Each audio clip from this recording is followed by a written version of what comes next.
জান্নাতের সব দরজা খোলা, স্বামীকে মেনেই চলতে হবে, কথাই ঠিক। নরম হতে হবে। মহিলা মানুষ মানে কি? স্বভাব নরম, কথা নরম, ভদ্র নম্র, একেবারেই নরম। স্বামীর সামনে আসবে প্রেম প্রীতি ভালোবাসা নিয়ে, সুলভ নরম আচরণ নিয়ে, নরম স্বভাব নিয়ে। স্বামী রেগে গেলে, খেপে গেলে প্রতিবাদ নেই। প্রেম প্রীতি ভালোবাসা নিয়ে, নরম স্বভাব নিয়ে, নরমভাবে আসতে হবে। যাহাই বলিবে তাহাই শুনিবে, যদি পাপের আদেশ না হয়। তাহলেও ভালো মহিলা, শয়তান সুযোগ পাবে না। স্বামীকে বলবে যা দিবেন তাতেই খুশি। মোটা কাপড়ে যদি আপনি খুশি, আমি খুশি। চিকন কাপড়ে যদি আপনি খুশি, আমি খুশি। যেভাবে আপনি চান সেভাবে আমি চাই। তাহলে এখানে শয়তান আর কোনো সুযোগ পাবে না। আর একবার যদি বলে যে কই তুমি কোনোদিন আমাকে দিনাজপুর স্বপ্নপুরী নিয়ে গেলে না, তুমি আমাকে একটা নতুন কাপড় দিলে না ভালো দামি, তখন শয়তান খালি বারবার বলবে বল বল তোর স্বামীকে বল কাপড় দেনে ভালো, বল তোর স্বামীকে স্বপ্নপুরী নিয়ে জেনে বল, তোমার সংসারই করবো না, তুমি আমার কোনো কথাই মানো না। এ দেখেন শয়তান বলছে। তখন আবার শয়তান আর স্বামীকে বলছে বল তুই করবি না তো যা, তুই করবি না তো যা। এগুলো কে বলাচ্ছে বলেন তো? তখন এবার মন খারাপ হয়ে গেছে, তুই ছাড়া দে না, 1 মিনিটও থাকবো না, তুই তালাক দিয়ে দে, আমি 1 মিনিটও থাকবো না। তখন বলছে তালাক তালাক, তোকে 100 তালাক, 1000 তালাক, যা। ছেলে ছিল 3-4টা ছেলে মেয়ে ছিল। এখন শয়তান চলে গেছে, তালাক দেওয়া হয়ে গেছে, এখন শয়তান আর নেই। ইন্না লিল্লাহি ওয়া ইন্না ইলাইহি। এবার 3টে ছেলে, যে কি করা যায়? তো হুজুরকে জিজ্ঞাসা করেছে, বলছি 1 রাতের জন্য বিবাহ দিতে হবে। এটা তো আরো কঠিন হয়ে গেল, 1 রাতের জন্য বিবাহ দিতে হবে, এই আবার কেমন ধর্ম? বাঁচার পথ কি? আব্দুর রাজ্জাক সাহেবকে খুঁজে দেখো, ভাইজান এ ঘটে গেছে, কি করা যায় ভাইজান? আমিও কাঁদছি, আমার বউ কাঁদছে। তা আমি আর কি বলবো? আমি এখন বলছি যে একটু বুদ্ধি হুঁশ হয় না, বউকে মারতে হয়, তালাক ব্যবহার করতে হয় না। তালাক শব্দ মুখে আনবেন না, তালাক মানে গেছে। আল্লাহর নবী বলছেন যে স্ত্রীকে দেখাশোনা করবে স্বামী, স্বামীর দায়িত্ব জিম্মেদারি যেটা স্ত্রী পায়। 1, যে মানের খায় সে মানের খাওয়াবে। 2, যে মানের পরে সে মানের পড়াবে। 3, কটু কথা বলবে না, গালি দিবে না। ওখানে শান্তি আছে, ওখানে তৃপ্তি আছে, ওখানে ঠান্ডা আছে, সব কিছু ওখানে আছে। স্ত্রী এত আদরের, এত আদরের, ওরা হচ্ছে বগড়া সোনাতলা হাটের আদরের মালসা। ওদের আদর করতে হয়, ওদের ঘেরে রাখতে হয়, ওদের ঢেকে রাখতে হয়। যত আদর তত তৃপ্তি, যত আদর তত তৃপ্তি, যত গালি সব গেছে, ভালো মন্দ একটাও নেই, সব খালি এখন সংসার জাহান্নাম হয়ে গেছে। 4, মুখের উপরে মারো না। আদর যদি কাজ না করে তাহলে মারা লাগতে পারে। এই যে মুখের উপরে মারো না মানে মারা লাগতে পারে। তালাক কথা বলো না, মারাই যদি লাগে তো তালাক কথা বলো না। 5, ও তোমার বাড়ি ছাড়া কোথাও যেতে পাবে না। খালার বাড়ি, ফুফুর বাড়ি, নানির বাড়ি, দাদির বাড়ি কোথাও যেতে পাবে না। বগুড়া শহর তো বহু দূরের কথা। আপনি যান কেন? মহিলা মানুষ আপনি, আপনি আমার দিনী বোন, কেন যান? এই মেয়ে, এই তুমি কেন যাও? তোমার ভাই নাই? এই মেয়ে, তোমার ভাই নাই, তোমার বাপ নাই? কই, আমরা তো আছি বেঁচে, আমরা কাপড় পরি না, আমরা খাই না, আমাদের বাড়িতে রান্না বান্না হয় না, আমরা এমনি থাকি। তো তোমার চলে না কেন? তুমি কেন যাবা ভ্যানিটি ব্যাগটা হাতে করে? তোমার একটু শরম হয় না কেন? তুমি এরকম স্কিন পায়জামা পরে আছো কি করে? ফ্যাশন বোরকা পরে আছো কি করে? তোমাকে আমি কতদিন থেকে বলছি এই বোরকা জ্বালিয়ে দাও। অঙ্গ প্রত্যঙ্গ মানুষকে দেখিয়ে মানুষকে পাপী করে তুমি ভালো হওয়ার চেষ্টা করিও না, এ পথ ভুল। জরুরি প্রয়োজন ছাড়া বাড়ি ত্যাগ করতে হবে না। তালাক মুখে নিয়ে আসবেন না শব্দ, যা হয়েছে হয়েছে। 2টা মারেন, 2টা কথা বলেন, কিন্তু তালাক ব্যবহার করিয়েন না। তালাক হবে বৈঠকে বসে, 5 জন 7 জন 10 জন মুরব্বীরা বসে। যদি চলতেই না পারে তাহলে মুরব্বীরা বসে এটা বিচ্ছিন্ন করবে। মুখে যখন তখন বলবেন তালাক, তোকে 100 তালাক দিলাম। আবার একদিন গন্ডগোল লেগেছে, তোকে 1000 তালাক দিলাম। আবার একদিন গন্ডগোল লেগেছে, তোকে কয়েক কোটি তালাক দিলাম। তারপরে চলছে সংসার। ধর্ম তো পাগল হয়েছে। বিবাহ বের হয়ে বিবাহ হয়েছে, দিয়ে তালাক হয়ে গেছে। তো আমি বলছি বিবাহ হয়নি তো তালাক হলো কি করে?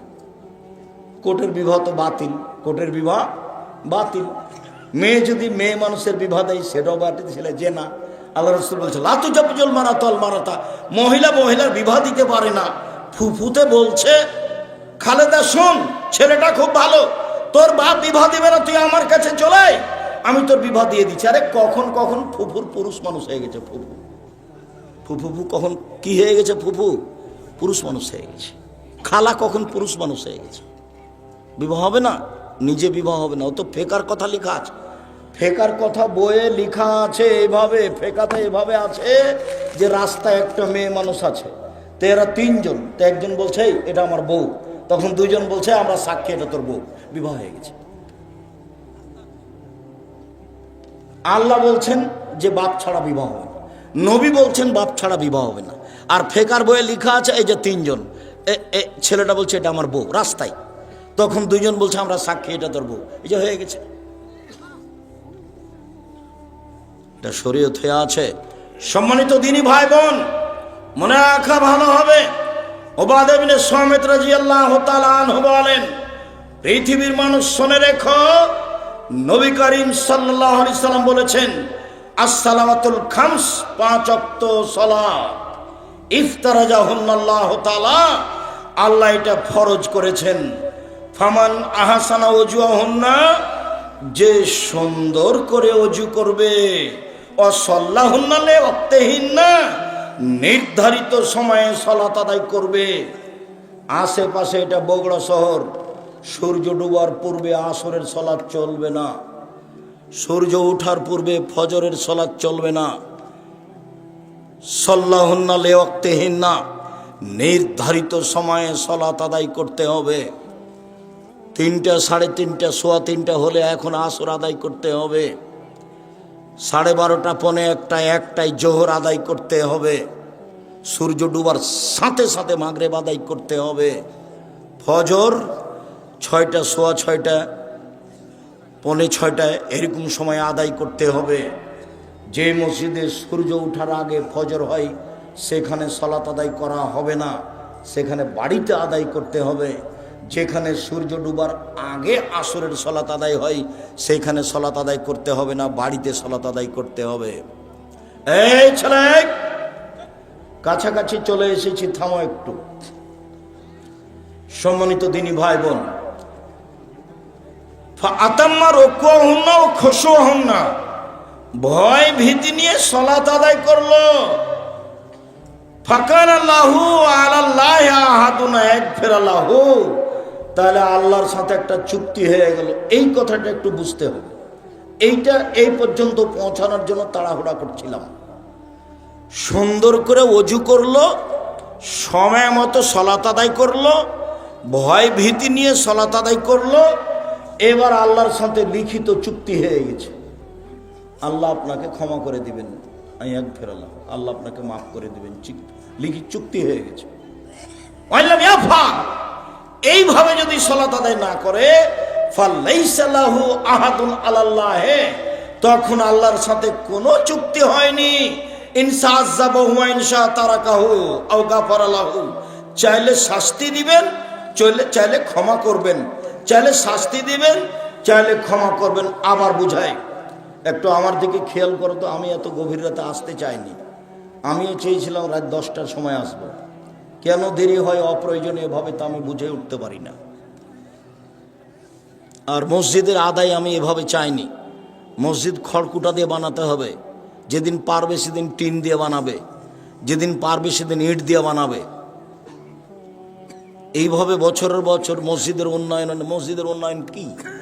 মসজিদের উন্নয়ন কি? মাদ্রাসা চলে, মক্তব চলে, জামিয়া সালাফিয়া চলে। দেশের সর্ববৃহৎ প্রতিষ্ঠান জামিয়া সালাফিয়া শূন্যের ওপরে আছে, যার নিচে কোনো কিছু নেই। আমি যেমন কচুর পাতার পানি, কচুর পাতার পানি বুঝেন না? কচুর পাতার পানি, কচুর পাতার উপরে একটু পানি আছে, বাতাসে এসেছে, খালি টলমল টলমল টল পড়লো পড়লো পড়লো। তা আমিও তেমন কচুর পাতার পানি, জামিয়া সালাফিয়া শূন্যের উপরে আছে। বাংলাদেশের সর্ববৃহৎ আয়াতনে, শিক্ষা মানে, শিক্ষক গুণে, শিক্ষক সংখ্যায়, ছাত্র সংখ্যায় সর্ববৃহৎ প্রতিষ্ঠান জামিয়া সালাফিয়া। প্রায় ৫,০০০-এর বেশি ছেলে মেয়ে লেখাপড়া করে জামিয়া সালাফিয়ায়। ৩০০ জনের বেশি শিক্ষক শিক্ষিকা শিক্ষকতা করেন জামিয়া সালাফিয়ায়। ৫১৯ জন ইয়াতিম আছে।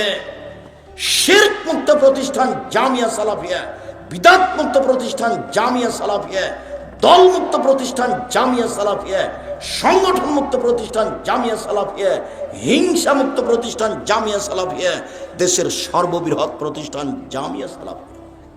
রাজশাহী যেটা সেটা 40 বিঘা জমির ওপরে, মেয়েদেরটা হতে যাচ্ছে প্রায় ৭০ বিঘা জমির ওপরে, রূপগঞ্জ নারায়ণগঞ্জ প্রায় ১০০ বিঘা জমির ওপরে, যেটা আপনার দিনাজপুর সেটা প্রায় 20 বিঘা জমির ওপরে।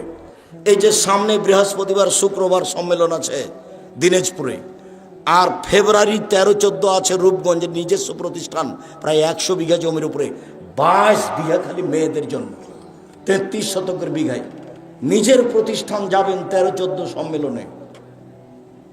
বিমানবন্দর যেটা বাস ট্রেন স্টেশন সেখানে নেমে যাবেন। পূর্বাচল কাঞ্চন ব্রিজ বাণিজ্য মেলার পিছনে, বাস একটাই কথা মনে রাখতে হবে, পূর্বাচল কাঞ্চন ব্রিজ বাণিজ্য মেলার পিছনে। শুধু বাণিজ্য মেলাটা মনে রাখলেই হবে।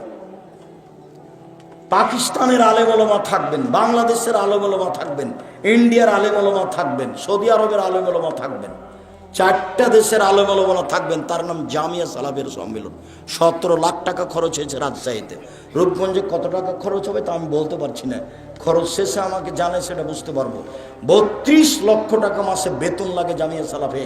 প্রায় জমি সব কিনা, যেটা রূপগঞ্জ নারায়ণগঞ্জে একটা মসজিদ তৈরি হচ্ছে 200 শতক জমির ওপরে 2 একর, যাতে 7 থেকে 10,000 মানুষ সালাত আদায় করতে পারবে। যেটা রাজশাহীতে হয়ে গেছে 4 তলা, ওটা 90% জমির ওপরে আছে। যান না কেন, নিজের জিনিস দেখতে যাবেন। গাবতলীতে বাড়ি, 10 টাকা দেন কিনা আমি জানি না, তবে প্রতি মাসে 32 লক্ষ টাকা বেতন লাগে। আর ইতেসাম পত্রিকা লাখ লাখ টাকা খরচ করে আপনি বের করছেন। ইতেসাম পত্রিকার টাকা আমার নয়, বই পুস্তক যেগুলো বের করি সেটা আমার টাকা, আমি ছাপাই। আর আপনি ছাপান আল ইতেসাম পত্রিকা, কেন আপনি নেন না আমি জানি না। 50টা প্রশ্নের উত্তর আছে। 12 জন বড় বড় মুফতি আছে দেশের, একবারে সর্বোচ্চ আলেম। একবারে আপনার জামিয়া সালাফিয়া বানারসের যিনি হেড মুহাদ্দিস, তিনি আপনার রাজশাহীতে এখন হেড মুহাদ্দিস, তিনি এই ফতোগুলি দেখেন, আমরা সাথে থাকি। এটা হচ্ছে আল ইতেসাম পত্রিকা। সারা দেশ জুড়ে আব্দুল্লাহ মক্তব চালু করতে চাচ্ছে, একবারে টেকনাফ থেকে তেঁতুলে টেকনাফ পর্যন্ত আব্দুল্লাহ মক্তব চালু করতে চাচ্ছে। মক্তবের ভিত্তিতে মানুষের কোরআন শিক্ষা, আদর্শ শিক্ষা, আকীদা শিক্ষা দিতে হবে। সারা দেশ জুড়ে তারা জামিয়া সালাফে চালু করতে চায়, সারা দেশ জুড়ে তারা মক্তব চালু করতে চায়। তারা আল ইতেসাম পত্রিকা বের করে, তারা সারা দেশের আলেম ওলামাকে সুন্দর করে কোরআন তেলাওয়াতের জন্য, যে কোনো মানুষকে সুন্দরভাবে কোরআন শিক্ষা দেওয়ার জন্য, আকীদা শিক্ষা দেওয়ার জন্য একটা ব্যবস্থা করেছে, প্রশিক্ষণের ব্যবস্থা। যাওয়া ফ্রি, খাওয়া ফ্রি, থাকা ফ্রি, বই ফ্রি। যান রাজশাহীতে, ওদের সাথে যোগাযোগ করেন। যাওয়া ফ্রি, আসা ফ্রি, থাকা ফ্রি, খাওয়া ফ্রি, বই ফ্রি, সব জামিয়া সালাফের ব্যবস্থা আছে। আপনি না জানলে, না দেখলে, না করলে আমি কি করতে পারি? আপনার জন্যই করেছি এগুলো। দেশ জুড়ে মক্তব চালু করতে চাই আপনার জন্য, সারা দেশে বড় বড় প্রতিষ্ঠান করতে চাই আপনার জন্য। এই সারা দেশ জুড়ে মক্তবের চেষ্টা প্রচেষ্টা আপনার জন্য। অনলাইন আল ইতেসাম টিভি আপনার জন্য, আল ইতেসাম পত্রিকা আপনার জন্য, আল মাজাল্লা একটা আরবি পত্রিকা আপনার জন্য, সব কিছু আপনার জন্য। আপনার ছেলে মেয়েদের জন্য এত বড় প্রতিষ্ঠান করছি, এর পিছনে খরচ হয় লাখ লাখ কোটি কোটি টাকা। আপনি ঘুমিয়ে থাকেন আর ঠিকই ঘুম থেকে ওটা বদনাম করেন। কি দেখাচ্ছেন আপনি? বদনাম করবেন কেন? এদিকে দেখেন, যেভাবে আমি সালাত আদায় দেখাচ্ছি এভাবে সালাত আদায় করবেন। সুন্দর করে ওযু করবেন, ওযুর পূর্বে পেশাব পায়খানার কাজ থাকলে সেরে নেবেন। পেশাব পায়খানার পরে পানি দিয়ে পবিত্রতা অর্জন করবেন। আমার দিকে দেখেন, পানি দিয়ে পবিত্রতা অর্জন করার পরে হাতটা মাটি দিয়ে বাঁচবেন, সাবান দিয়ে মেজে নিতে পারেন। সুন্দর করে ওযু করবেন। পেশাব পায়খানার পরে আগে ঢেল টিস্যু পেপার, পরে পানি, এটা মিথ্যা কথা। পেশাব পায়খানার পরে আগে ঢেল টিস্যু পেপার, পরে পানি, এটা মিথ্যা কথা। আবার ঢেল টিস্যু পেপার নিয়ে 40 কদম হাঁটা, এটা নোংরামি। পায়ের উপরে পা উঠানো, এটা বেহায়াই। খক খক করে কাশা, এটা বেহায়াই। যদি 40 কদম হাঁটতেই হয়, তাহলে তার বউ কেন ঢেল নিয়ে টিস্যু পেপার নিয়ে 40 কদম হাঁটে না? ধর্ম তার নিজের জন্য না সবার জন্য? সাথে সাথে শয়তান তাকে বেকায়দায় ফেলেছে। 40 কদম কেন, 40 ঘন্টা পরে যদি ও টিস্যু ফেলে, তাহলে মনে হবে পেশাব আসলো। শয়তান তাকে ধরেছে। আপনার স্ত্রীও পবিত্র হতে পারবে না, আপনিও হতে পারবেন না। তখন ওই টয়লেটই থেকে যেতে হবে। বের হওয়ার সময়তে একটু কাপড়ে পানি ছিটে, ইন্নালিল্লাহ, কাপড় আমার অপবিত্র হয়ে গেছে। রাসূলের পদ্ধতি নেন, সুন্দর করে অজু করবেন, অজু শেষে 2 হাত একটু পানি নেবেন, লজ্জা স্থানে সামনাসামনি ছিটিয়ে দিবেন, বাস। এখন যদি পেশাব আসে বলে মনে হয়, তাহলে শয়তানকে বলবেন, এই শয়তান, পেশাব এসে কাপড় ভিজে গেলে আর অজু করব না রে, তুই এখান থেকে সর, তোর মুখে লাথি মারি, আমার কাপড় ভিজে যাক পেশাব। আল্লাহর নবী বলছেন যে শয়তান বলবে, এই যে বায়ু আসলো, এই যে বায়ু আসলো, তো তুমি কি করবা? তাড়াতাড়ি মসজিদ থেকে বের হয়ে অজু করতে যাবা? না না, শয়তানের কথা মানতে হবে না। হয় গন্ধ পেতে হবে, না হয় শব্দ পেতে হবে। শব্দও পেলাম না, গন্ধও পেলাম না, মনে বলছে বায়ু এসেছে মনে হয়, এসেছে মনে হয়। শয়তানকে বলতে হবে, বায়ু এসে আরো কিছু হোক না কেন, আমি যে নামাজ ছেড়ে যাব না। কেন? আল্লাহ নবী আমাকে 2টা পথ বলে দিয়েছেন। কি? একটা বায়ু গন্ধ পেতে হবে, না একটা শব্দ পেতে হবে। একটু পরে বলে বায়ু আসলো, একটু পেশাব আসলো। যারা 40 কদম হাঁটা, ওকে জিজ্ঞাসা করে দেখেন, 40 কদম পরেও বলে এই যে পেশাব আসলো মনে হয়। অসহসা শয়তান তাকে বেকায়দায় ফেলেছে। আল্লাহু আকবার। আমার দিকে খেয়াল করেন, বহুদিন আগেও বলেছি, আল্লাহু আকবার। 2 পায়ের গোড়ালি মিলাতে হবে না, ফাঁকা রাখতে হবে। চাঁপাইনবাবগঞ্জের মহিলা বৈঠকের মতো আমাদের মহিলারা, বগুড়ার মহিলারা নয়। চাঁপাইনবাবগঞ্জের মহিলা বৈঠকে মহিলারা বলে, বুবু নামাজে তখন দাঁড়াবা, বুবু নামাজে তখন দাঁড়াবা, বুবু 2 পায়ের গোড়ালি জমা করিও, বুবু গোড়া যদি ফাঁকা রাখো বুবু, তাহলে লজ্জা স্থানের যোগাযোগ বুবু মাটির সাথে হবে, মাটি অভিশাপ করবে। বুবুর কথা নাকি বুখারীতে আছে। বুবু শাড়ি পরে যদি সালাত আদায় করো, বুবু সালোয়ার কামিজ না পরে শাড়ি যদি পরে নামাজ পড়ো, বুবু তাহলে একটা ল্যাঙ্গট পরিও নিচে, নইলে লজ্জা স্থানের যোগাযোগ বুবু মাটির সাথে হবে, মাটি অভিশাপ করবে। বুবুর সব কথাই নাকি বুখারীতে আছে। দেখেন এইভাবেই চলছে ইয়ানত সব কিছু। যখন সিজদা করতে যাবা বুবু, হাতি যেমন মাটিতে পড়ে যায়, তেমনি একবারে মাটিতে পড়ে গিয়ে আঁটো সাঁটো হয়ে সিজদা করিও বুবু। সিজদার সময় যদি বুককে উরু থেকে পৃথক রাখো বুবু, তাহলে স্তন ঝুলন্ত থাকবে বুবু, পর্দার ব্যাঘাত ঘটবে। বুবুর সব কথাই নাকি বুখারীতে আছে। নিতম্ব উঁচু করেই, বুককে উরু থেকে পৃথক করেই পুরুষ নারী সবাইকে সালাত আদায় করতে হবে। পৃথিবীর পুরুষ নারীর একই হুকুম। এতটুক যে পার্থক্য, এতটুক যে মহিলা যদি ইমাম হয় তাহলে কাতারেই থাকতে হবে, আর পুরুষ যদি ইমাম হয় সামনে যাবে। আরেকটা, মহিলার যদি সালাতে ভুল হয় তাহলে এভাবে সংশোধন, আর পুরুষের যদি সালাতে ভুল হয় তাহলে সুবহানাল্লাহ। সুবহানাল্লাহ মানে ওকে এখন বলা হলে যে তোমার ভুল হয়ে যাচ্ছে, রুকু সিজদা। মহিলারা মুখ খুলতে পাবে না। মহিলা মানুষ, বেগম রোকেয়া ভুল করেছে, বেগম রোকেয়া অন্যায় করেছে। বেগম রোকেয়াকে আমি শিক্ষিতা বলিনি কোনোদিন, আপনি বলতে পারেন। আমি সহ্যই করতে পারি না তাকে আমি শিক্ষিতা বলবো কি করে? ও তো সেই দিন আমাকে বগুড়া স্টেশনে অপমান করলো। কিভাবে? বগুড়া স্টেশনের, বগুড়ার গাবতলির মেয়েরা পরহেজগার মানুষ, হজ করতে যাবে। তো বগুড়া ট্রেন স্টেশনে গেছে, তখন দেবর ভাসুর স্বামীকে বলেছে যে আমরা 4-5 জন মানুষ আছি, মহিলা মানুষ, তো এ করি একটা চাদর আমাদের গায়ের উপর দিয়ে দিও, তাহলে পর্দা বেশি হবে। তো দেওয়া আছে। এখন স্টেশন মাস্টার বের হয়েছে যে প্ল্যাটফর্মে কে কি আছে দেখি। তো এখন দেখছে এখানে কি ব্যাপার, ওপরে চাদর, এগুলো বস্তা নাকি? তো এখন ট্রেন স্টেশন মাস্টার এভাবে লাথি মারছে, কিসের বস্তা, কিসের বস্তা, কিসের বস্তা, কি বস্তা? বেগম রোকেয়া দেখাচ্ছে অবরোধবাসিনী দেখেন, আপনার চলে আমার চলে না, আপনার ছেলের চলে আমার চলে না, আপনার মেয়ের চলে আপনার আমার চলে না, আমার মেয়ের চলে না। জাতির যদি রাস্তাঘাট করে দিতে না পারি, জাতির যদি স্কুল কলেজ করে দিতে না পারি, জাতিকে চূড়ান্ত সঠিক ধর্ম দিতে পারবো ইনশাআল্লাহ। ধর্মের ব্যাপারে জাতিকে ফাঁকি দিয়ে পরকাল হারাতে রাজি নই। সবচেয়ে বড় দালাল হচ্ছে ঠাকুর।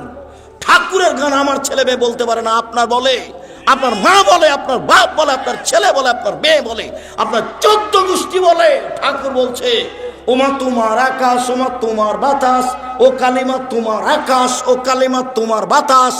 আমি বলতে পারি না, আমার ছেলে মেয়ে বলতে পারে না। কালিমার আকাশ নয়, কালিমার বাতাস নয়, আকাশ আল্লাহর, আকাশ বাতাস আল্লাহর। ঠাকুর সবচেয়ে বড় দালাল, ঠাকুর বাঙালিদের শত্রু, ঠাকুর ঢাকা বিশ্ববিদ্যালয়ের শত্রু, ঠাকুর মুসলমানের শত্রু। যেদিন আমাদের মা চাচি খালা ফুফু ইংরেজদের হাতে নির্যাতিত, সেদিন ঠাকুর লন্ডনে বসবাস করে। সবচেয়ে বড় দালাল ঠাকুর। তার মুখের গান সেরেকি গান, কালিমায়ের গান আমার ছেলে মেয়ে বলবে? 71 সাল থেকে বলেছি এদেশে কোনো শিক্ষিত মানুষ শিক্ষামন্ত্রী হয়নি। আপনার চলে আমার চলে না, আমি ওখানে ছেলে মেয়ে পড়াবো না। এই জন্য বই লেখা আছে, শিক্ষা বনাম জাহেলিয়াত, আপাতত 1 থেকে 10 পর্যন্ত নাকচ করা হয়েছে। এই জন্য বই লেখা আছে। কেন হব অবরোধবাসিনী? না তো, আমি তো অবরোধবাসিনী নই, আমি মহিলা মানুষ। আমি প্রয়োজনে ডাক্তারের কাছে যেতে পারি, আমার শ্বশুর বাড়ি যেতে পারি, আমার স্বামীর বাড়ি যেতে পারি, প্রয়োজনে আমি আরো কোথাও যেতে পারি, আমি ইসলামী পোশাক পরে যেতে পারি। আমি অবরোধবাসিনী কেন? না তো, আমি তো অবরোধবাসিনী নই। তাই বই লেখা হলো কেন হব অবরোধবাসিনী। সম্মানিত দিনী ভাই বোন, সুন্দর করে অজু করে নেবেন, 2 পায়ের গোড়ালি ফাঁকা থাকবে, শরীরের ভারসাম্য রেখে যতটুকু লাগে। আল্লাহু আকবার, কাঁধ সামনাসামনি, এরকম বলবেন না আল্লাহ আকবার, এরকম বলবেন না আল্লাহু আকবার, এরকম করবেন না আল্লাহু আকবার, আল্লাহু আকবার, এরকম করবেন না। এই আল্লাহু আকবার বা আল্লাহ, কানের লতি সামনাসামনি, নাহলে কাঁধ সামনাসামনি। ডান হাতের কবজি বাম হাতের কবজির উপরে রাখবেন, সহিহ হাদিস। বাহুর উপরে রাখবেন, সহিহ হাদিস। বুকের উপরে রাখবেন 5টা সহিহ হাদিস।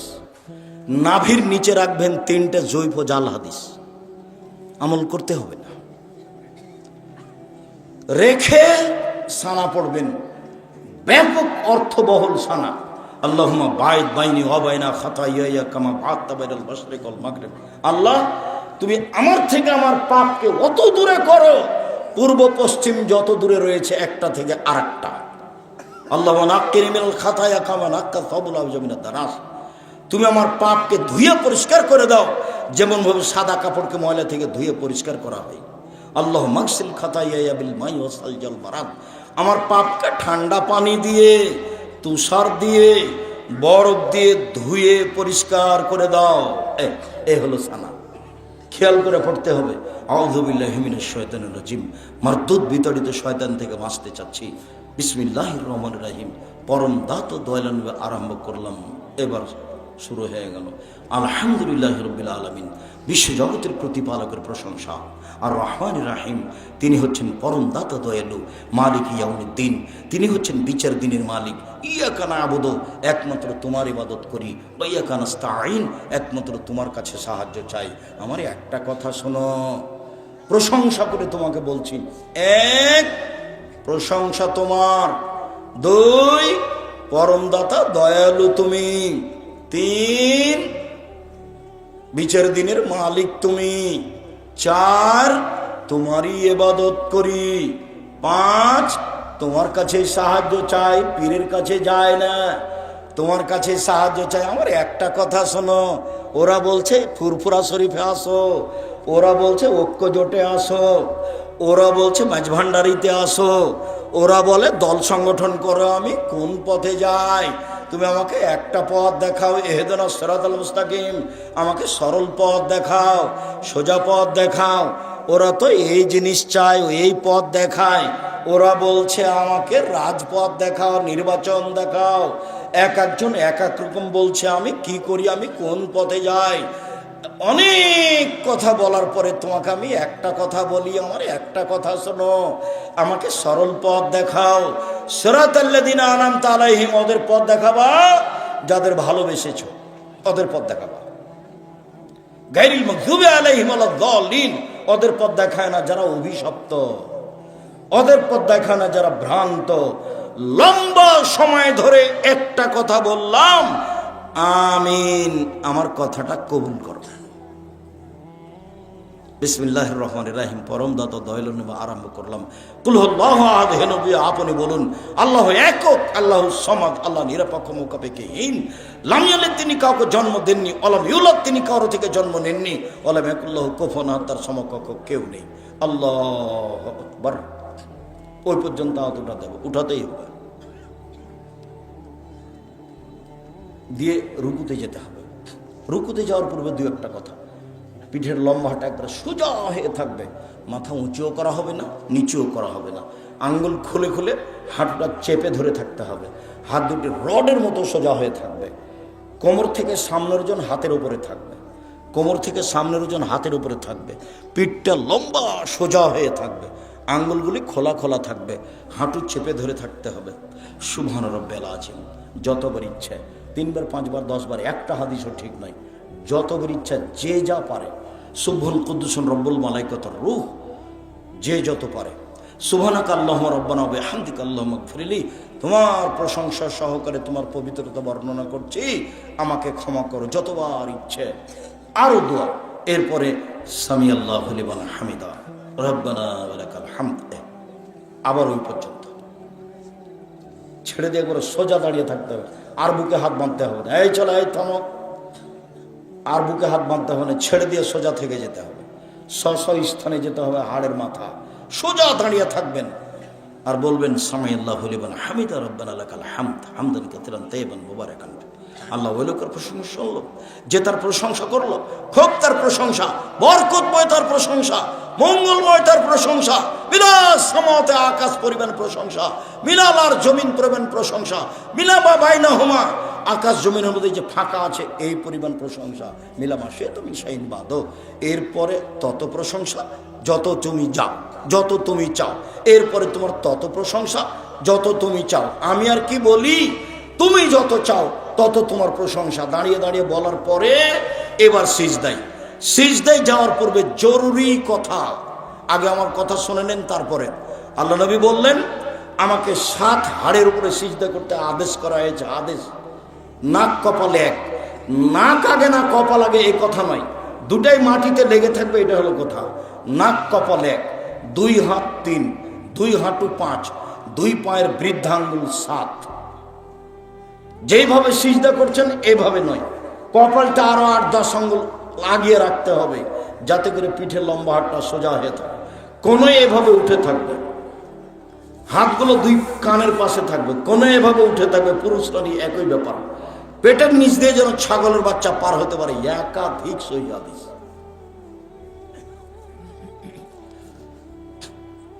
কানের পাশে থাকবে, কোনো এভাবে উঠে থাকবে। পায়ের গোড়ালি জমা থাকবে, পায়ের গোড়ালি এইভাবে জমা থাকবে, সহিহ হাদিস। চেষ্টা করে জমা করার চেষ্টা করতে হবে। যারা বলেছে বৃদ্ধাঙ্গুল নাড়ানো যাবে না, ওর মিথ্যা কথা এটা। বলবেন সুবহান রাব্বিয়াল আলা যতবার ইচ্ছা, বলুন সুবহুন কুদ্দুসুন রব্বুল মালাইকাতুর যতবার ইচ্ছা, বলুন সুবহানাকা আল্লাহুম্মা রাব্বানা ওয়া বিহামদিকা আল্লাহুম্মা ইগফিরলি যতবার ইচ্ছা, বলুন আল্লাহুম্মা ইগফিরলি জামবি কুল্লাহু দিক্কা ওয়া জুল্লা ওয়া ওয়াল্লাহু আখিরাহু ওয়া নিয়াতু ওয়া সিররা। আল্লাহ তোমার আগের পাপ, পরের পাপ, ছোট পাপ, বড় পাপ, প্রকাশ্য পাপ, অপ্রকাশ্য পাপ, জীবনে যত পাপ করেছি সব তুমি ক্ষমা করে দাও। উল্লেখ্য যে জামার হাত জড়ানো যাবে না, হাত জমা করতে নিষেধ করা হয়েছে। প্যান্ট ওপরে জড়াতে হবে প্রয়োজনে, নিচে জড়ানো হারাম, কাবিরা গুনাহ, নিচে জড়ানো যাবে না। মহিলারা সলাতে দাঁড়াবে চেষ্টা